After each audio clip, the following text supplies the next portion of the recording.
राहुल समीर जी, देखिए मुझे लगता है भूचाल कहाँ, भूचाल किस लिए किस वजह से आएगा?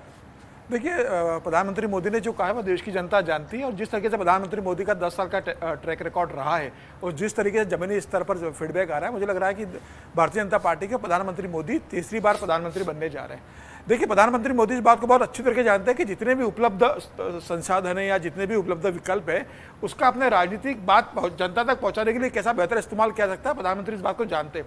और यही कारण रहा कि उन्होंने सभी चैनलों को या जब तक अपने इंटरव्यू का इस्तेमाल किया। उसके पहले देखिए उन्होंने फेमस जो गेमर्स से उनसे बात की थी, 7-8 गेमर्स जो उनका बड़ा यूट्यूब पर बड़ा देखा जाता है, उनके साथ चर्चा की थी। तो प्रधानमंत्री सोशल मीडिया हो, इलेक्ट्रॉनिक मीडिया हो, प्रिंट मीडिया हो, दूसरे जितने माध्यम से थे। नहीं, राशि जी ने कहा अनिश्चितता है, इसीलिए उनको मीडिया की इतनी जरूरत पड़ रही है। देखिए मुझे भूचाल आएगा तो भारतीय जनता पार्टी के लिए भूचाल नहीं आएगा, मुझे लग रहा है विपक्ष के लिए भूचाल आने वाला है कि जो विपक्ष मानकर चल रहा है कि इस बार परिणाम जो चमत्कारिक होने वाले हैं। मुझे लग रहा है कि 2019 से भी बुरा प्रदर्शन विपक्ष का हो सकता है इस बार, जिस तरीके से प्रधानमंत्री मोदी दावा कर रहे हैं, जिस तरीके से अमित शाह दावा कर रहे हैं और जिस तरीके से जमीन से जो सच्चाई वो फीडबैक आ रहा है। मुझे लग रहा है भारतीय जनता पार्टी 335 सीटों की तरफ पहुंचती हुई दिख रही है। 335 6 फेज के बाद भारतीय जनता पार्टी 335 सीटों की तरफ बढ़ती दिख रही है। और यही आत्मविश्वास प्रधानमंत्री मोदी ने 6 फेज के चुनाव के बाद जो बोला है, ये 6 फेज के बाद जो उनको फीडबैक मिला है, उसके आधार पर प्रधानमंत्री मोदी ने कहा। राहुल गांधी का वो बयान मैंने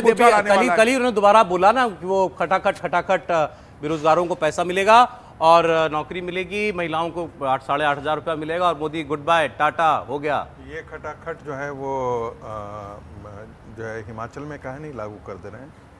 ये खटाखट कहीं और काहे नहीं लागू कर रहे हैं जहाँ उनकी सत्ता है और सरकार है? उनको भी पता है कि ये कर नहीं सकते हैं। दूसरी बात, न उस स्थिति में आने वाले हैं कि कर सकते हैं। एक बात जो राशि जी ने कहा है उसका एक दूसरा पर्सपेक्टिव भी देखा जा सकता है।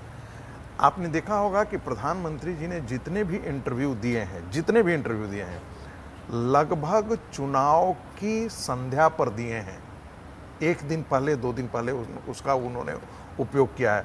हर चुनाव के फेज से पहले वो 10-12 इंटरव्यू दे रहे हैं और वो चुनाव के 1 दिन ठीक पहले होगा या 1-2 दिन पहले, यानी कि जिसमें प्रचार नहीं करना होता, आप जिसे कह रहे हैं, उस दिन भी वो पूरे मीडिया जिस संस्थान को देते हैं वो कम से कम दिन भर वो घुमाते रहता है। एक बार आपको दिया तो आप पूरा दिन भर घुमाएंगे, 2 दिन तो आप घुमाएंगे। दूसरे चैनल को दिया तो 2 दिन वो घुमाएगा। टाइम्स ऑफ इंडिया को दिया तो 2 दिन वो आप छाए रहेंगे। प्रधानमंत्री ने इस पूरे चुनाव को मोदीमय कर दिया है। आप इसे माने या ना माने, ये बहुत लोगों को कष्ट भी होगा कि प्रधानमंत्री ने मोदी का परिवार क्यों कहा, बीजेपी का परिवार क्यों नहीं कहा। तो लोग मोदी को वोट करते हैं, वो भारतीय जनता पार्टी को नहीं वोट करते हैं। ये बात भारतीय जनता पार्टी के लोग भी अच्छी तरीके से जानते हैं। और पिछली दफा तो मैं जब घूम करके आया था, मैं बिहार घूम करके आया था, तो मैं आपको ये यकीन से आपको बोल रहा हूँ, अब तो चुनाव खत्म हो गए, लोगों ने कहा कि नीतीश जी के अपने लोग अपना पोस्टर उतरवा करके अपनी कॉन्स्टिट्यूएंसी में मोदी का पोस्टर लगवाए थे, क्योंकि वोट लोग मोदी के नाम पर देता है। मेरी मेड आकर के मैंने धनुष पे मारा, तो मैंने कहा अरे धनुष पे क्यों मारे? बोला वो मोदी का है, सिंबल है। मैंने सोचा अरे यही हाल इस बार भी हुआ।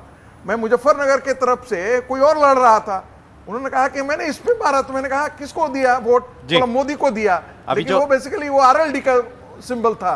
तो मैं जो कह रहा हूं, मोदी वाकई ये चुनाव मोदी पर है।